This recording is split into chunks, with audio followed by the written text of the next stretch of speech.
Barchaga assalomu alaykum. G'ijduvonda yangi proyekt G'ijduvon uy bozori faoliyatini boshladi. Shahar markazidan zamonaviy, qulay va tayyor uy joy izlayotganlar uchun zo'r lokatsiya topib qo'ydim. Keling ko'rib chiqamiz. Ushbu 550 million so'm deyilayotgan uyimizning umumiy maydoni 72 metr kvadrat bo'lib, 2 xonadan iborat. Mana bu ko'rib turganingiz esa katta mehmonxona. Buni qo'shnilarimiz 2 ga bo'lib 3 xonali uy qilib olgan. Sizga ham shunday imkoniyat bor.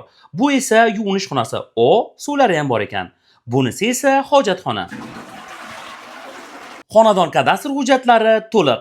Savdolashayotganda variantga ham kelishsa bo'ladi. Mana bu oshxona mebellari va jihozlari qo'shib beriladi. Gaz, svet, suvga ulangan bo'lib, isitish alohida kotyol uy ichiga o'rnatilgan. Xonadonning qulayliklaridan biri G'ijduvon dehqon bozor yonida joylashganligi va maktab bog'chaning eng yaqin ekanligi. Bu sizning foydangizga ham vaqtingizni, ham pulingizni tejaydi. Manzil Voyenkomatdan Kartoshka bozorga ketaverishga Zolushka salonining 4-qavati.